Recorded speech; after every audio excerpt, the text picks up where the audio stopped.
तो फिर से आपके सामने यहां पर अपनी चैप्टर नंबर 3 का एक क्वेश्चन लेकर आए हैं। जो हमारा चैप्टर नंबर 3 है, linear equation in two variable, उसका एक क्वेश्चन लेकर आए हैं। बेसिकली क्वेश्चन यहां पर हमारे सामने रियल लाइफ की सिचुएशन पर बेस है। क्वेश्चन का जो कंसेप्ट होने वाला है वो वही speed is equal to distance upon time होने वाला है, वही हमारे पास कंसेप्ट है। 2 वीडियोस हम लोग अभी अभी बना चुके हैं, एक लास्ट और बन रही है। उसके लिंक मैं डिस्क्रिप्शन में दे दूंगा आपको, जो हमने अभी अभी बनाई है, क्योंकि वो अपने आप में ही अल्ट्रा लेवल के क्वेश्चन है। तो इसलिए क्वेश्चन की कहानी को स्टार्ट करते हैं, टाइम वेस्ट नहीं करते, सीधा काम की बात पर आते हैं। देखो क्वेश्चन क्या है, क्वेश्चन समझना। इन 8 आवर्स, 8 घंटे में Abhimanyu walks 1 kilometre more than Sadanand does in 10 hour. 8 घंटे में अभिमन्यु 1 किलोमीटर ज्यादा जाता है जितना सदानंद 10 घंटे में जा रहा है। कहानी तो बहुत ही सिंपल सी है कि 2 बंदे हैं, एक अभिमन्यु नाम का बंदा है, एक सदानंद नाम का बंदा है। अभिमन्यु 8 घंटे में मान लीजिए यहां से 50 किलोमीटर जाता है। अभिमन्यु मान लीजिए 50 किलोमीटर जाता है 8 घंटे में, तो सदानंद 10 घंटे में सिर्फ 49 किलोमीटर ही जा पाएगा, क्योंकि अभिमन्यु 1 किलोमीटर ज्यादा गया है सदानंद से। कहानी समझ आ रही है? सदानंद 10 घंटे में जितनी दूर भी जा रहा है, मान लो वो 100 किलोमीटर चला गया, सदानंद 10 घंटे में 100 किलोमीटर दूर चला गया, तो अभिमन्यु 8 घंटे में ही 101 किलोमीटर दूर चला जाएगा, 1 किलोमीटर ज्यादा जाएगा। ये कहानी है। In 8 hours Abhimanyu walks 1 kilometre more than the Sadanand does in 10 hour. Sadanand 10 घंटे में जितना जाएगा, अभिमन्यु 8 घंटे में ही उससे 1 किलोमीटर ज्यादा चला जाएगा। मतलब अगर सदानंद की डिस्टेंस आपको पता चल गई कि सदानंद 10 घंटे में कितना गया है, तो और अभिमन्यु 8 घंटे में उससे 1 किलोमीटर ज्यादा ही जाने वाला है। ये कहानी है। अगली कहानी पढ़ो। एंड इन 14 आवर्स, और 14 घंटे में Sadanand walks 4 kilometre more than Abhimanyu walks in 10 hour. और 14 घंटे में जो सदानंद है वो 4 किलोमीटर ज्यादा जाएगा अभिमन्यु जितना 10 घंटे में जाता होगा। इस बार कहानी उल्टी हो गई। इस बार अभिमन्यु 10 घंटे में जितना जा रहा है, इस बार अभिमन्यु 10 घंटे में जितना जा रहा है, सदानंद 14 घंटे में उससे 4 किलोमीटर जाने वाला है। इसका मतलब मान लीजिए अगर अभिमन्यु 10 घंटे में 100 किलोमीटर जा रहा है, तो सदानंद 14 घंटे में 104 किलोमीटर जाएगा। ये कहानी है। तो find their speeds of walking in kilometre per hour. तो बताइए वो जितनी तेज चल रहे हैं उनकी स्पीड क्या है, उनके वॉकिंग की स्पीड क्या है। अब कहानी में मुझे सिर्फ ये समझ आया कि अभिमन्यु 8 घंटे में सदानंद से इतना ज्यादा जा रहा है, वो इतना ज्यादा जा रहा है, मुझे सिर्फ ये समझ आया। बाकी तो कुछ मेरे को अभी इतना समझ नहीं आया। लेकिन क्वेश्चन की लास्ट लाइन मुझे समझ आ गई। सबसे पहले जब कुछ समझ ना आए तो ये पकड़ लो कि उसने पूछा क्या है। उसने क्या पूछा है? फाइंड देयर स्पीड्स, उनकी स्पीड्स बताओ। तो सबसे पहले मुझे अगर कुछ समझ नहीं आया तो मुझे इतना तो समझ आ गया कि अभिमन्यु और सदानंद अगर चल रहे हैं तो उनकी कुछ ना कुछ स्पीड होने वाली है। इतना तो मुझे समझ आ गया। तो मैं एक काम करता हूं, मैं लेट कर लेता हूं कि जो स्पीड ऑफ अभिमन्यु है, स्पीड ऑफ अभिमन्यु है वो यहां पर x है, x किलोमीटर पर आवर है, और जो स्पीड ऑफ सदानंद है, स्पीड ऑफ सदानंद है वो y किलोमीटर पर आवर है। अभिमन्यु x किलोमीटर की स्पीड पर आवर की स्पीड से चल रहा है और Sadanand y kilometre per hour की स्पीड से चल रहा है। ये उनकी स्पीड है। अब कहानी समझना। कहानी में था कि इन 8 आवर्स, 8 घंटे में Abhimanyu walks 1 kilometre more than the Sadanand does in 10 hour. 8 घंटे में अभिमन्यु 1 किलोमीटर ज्यादा जाता है जितना सदानंद 10 घंटे में गया। अब मुझे अगर ये पता चल जाए कि सदानंद कितना गया, अभिमन्यु कितना गया, मतलब डिस्टेंस अगर पता चल जाए तो कहानी बन सकती है। मुझे अगर ये पता चल जाए कि सदानंद कितनी डिस्टेंस ट्रेवल कर रहा है तो उसमें 1 प्लस करके अभिमन्यु की डिस्टेंस आ जाएगी। ऐसा कुछ कहानी सीन बन जाएगा। तो सबसे पहले अगर मुझे कुछ समझ नहीं आया तो मुझे ये तो समझ आ गया कि मुझे उनकी स्पीड को फाइंड करना है, इसलिए मैंने अभिमन्यु की स्पीड का नाम x दे दिया और सदानंद की स्पीड का नाम y दे दिया। अब जरा मुझे एक छोटी सी बात बताओ, क्या स्पीड का फॉर्मूला डिस्टेंस अपॉन टाइम होता है? क्या स्पीड का फॉर्मूला डिस्टेंस अपॉन टाइम होता है? और अगर मैं आपसे ये पूछूं कि भाई हम लोग डिस्टेंस कैसे निकालेंगे, हम लोग डिस्टेंस कैसे निकालेंगे, तो आप कहोगे कि जब हम स्पीड को टाइम से डिवाइड कर देंगे तो हमारे पास सॉरी हम लोग डिस्टेंस कैसे निकालेंगे, जब हम लोग स्पीड और टाइम की मल्टीप्लाई कर देंगे तो हमारे पास स्पीड आ जाएगा, सॉरी डिस्टेंस आ जाएगा। स्पीड और टाइम की मल्टीप्लाई कर दो, डिस्टेंस आ जाएगा। अब मुझे ये बताओ, पहली कहानी में अभिमन्यु वो कितने किलोमीटर ज्यादा गए कितने कम गए मुझे फर्क नहीं पड़ता, मुझे सिर्फ ये बताओ पहली वाली लाइन में, पहली वाली कहानी में अभिमन्यु 8 घंटे चला और सदानंद 10 घंटे चला। अभिमन्यु 8 घंटे चला और सदानंद 10 घंटे चला। तो इसका मतलब अगर अभिमन्यु 8 घंटे चल रहा है और सदानंद 10 घंटे चल रहा है, मतलब ये अभिमन्यु का टाइम है, ये सदानंद का टाइम है। तो अगर मैं स्पीड और टाइम की मल्टीप्लाई कर दूं तो क्या डिस्टेंस नहीं आ जाएगा? नॉर्मल सी बात है, आ जाएगा। तो अभिमन्यु की स्पीड x है, टाइम 8 है, दोनों की मल्टीप्लाई कर दो। आप 8 की x में मल्टीप्लाई कर दो, आपके पास डिस्टेंस आ जाएगा 8x, डिस्टेंस आ जाएगा 8x। अगर मैं पूछूं कि भाई सदानंद कितनी दूर गया, तो सदानंद की डिस्टेंस निकालने के लिए सदानंद की स्पीड में सदानंद के टाइम की मल्टीप्लाई कर दो। तो सदानंद की स्पीड y है, सदानंद ने 10 घंटे का टाइम लिया, दोनों की मल्टीप्लाई कर दो। तो सदानंद की डिस्टेंस कितनी आ जाएगी आपके पास? 10y आ जाएगी। सदानंद की डिस्टेंस कितनी आ जाएगी? 10y आ जाएगी। ये हमारे पास कहानी है।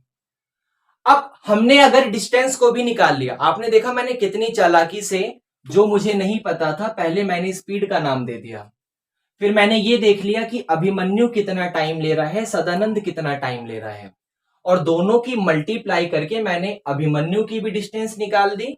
ये अभिमन्यु की डिस्टेंस है और ये यहां पर सदानंद की डिस्टेंस है। बड़ी चालाकी से मैंने दोनों की डिस्टेंस निकाल दी।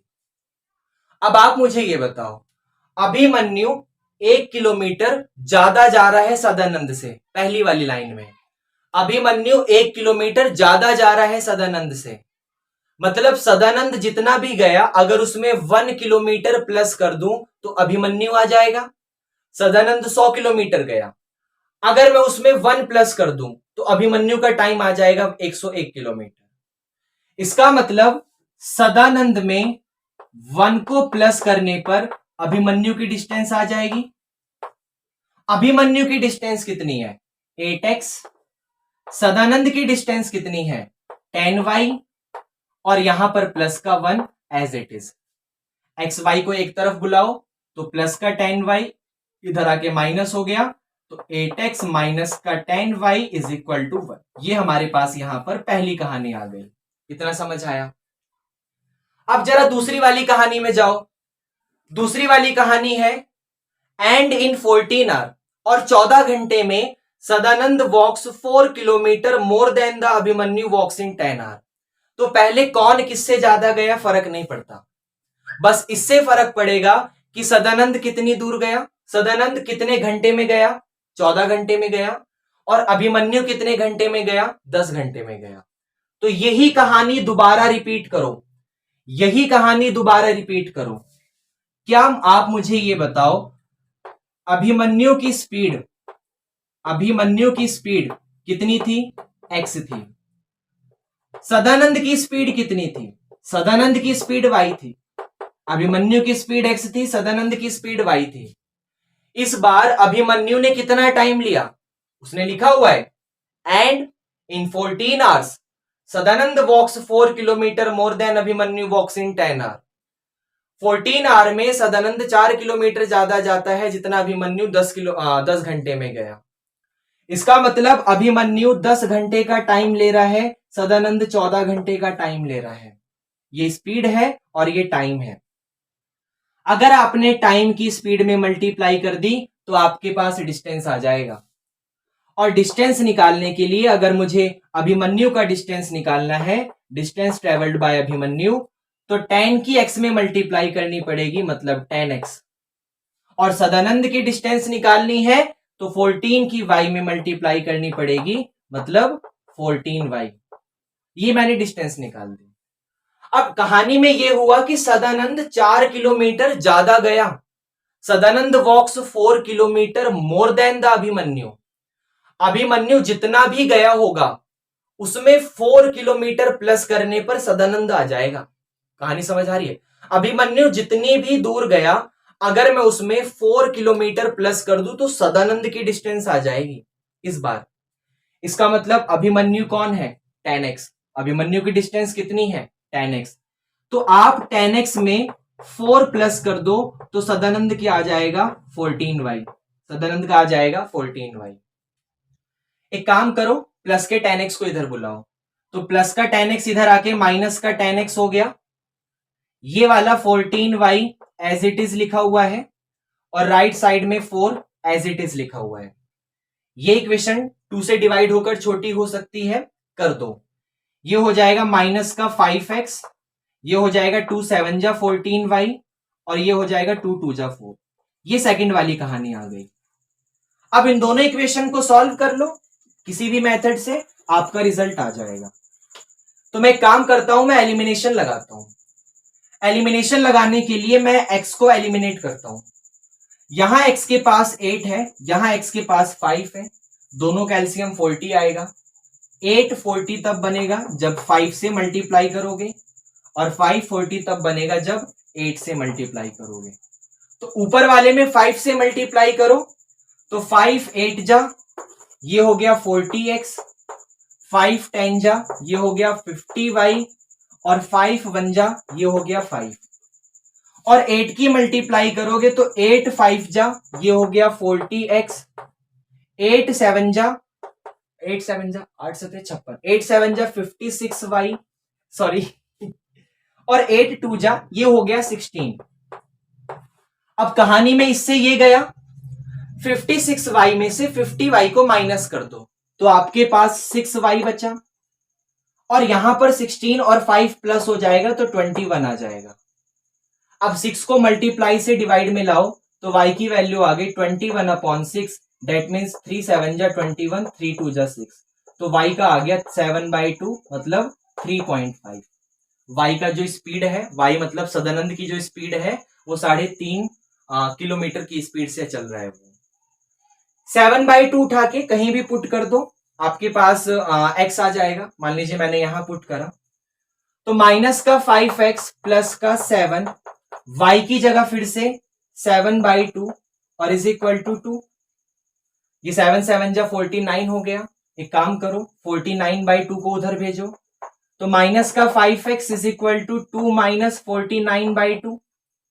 ये हो गया 2 2 जा, एलसीएम लोगे नीचे 1 मान के, तो माइनस का 5x इज इक्वल टू 2 और 1 का एलसीएम 2 आएगा। एलसीएम में पहले हम डिवाइड करते हैं फिर मल्टीप्लाई करते हैं, तो आप 2 को 1 से डिवाइड करोगे तो 2 आएगा और उस 2 की मल्टीप्लाई ऊपर वाले 2 में 4 आ जाएगा। माइनस 2 से 2 गया ऊपर की तरफ 49 बचा है, तो माइनस का 5x इज इक्वल टू 4 में से 49 गया तो माइनस का 45 आ गया और डिवाइडेड बाय 2 आ गया।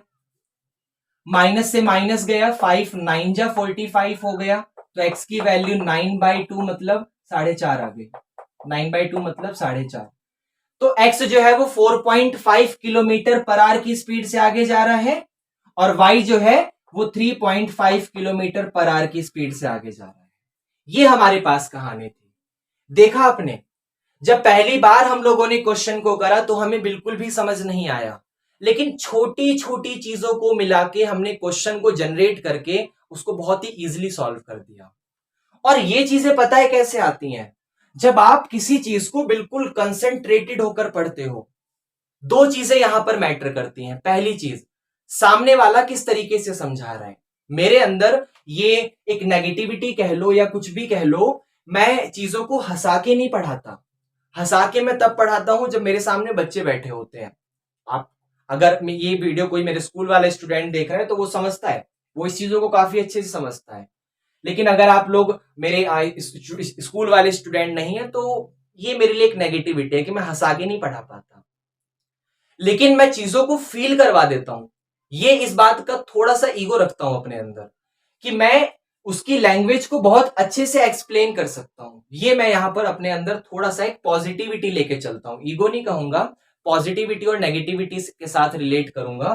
तो क्वेश्चन को मैं इजिली समझा रहा हूं, ये मेरी पॉजिटिविटी है। उसको बहुत डीपली एक्सप्लेन कर देता हूं, बहुत अच्छे समझा देता हूं। कितना भी एक लोअर ग्रेड का बच्चा हो, ऐसा नहीं बोलना चाहिए, हर बच्चा अपने आप में टैलेंटेड होता है।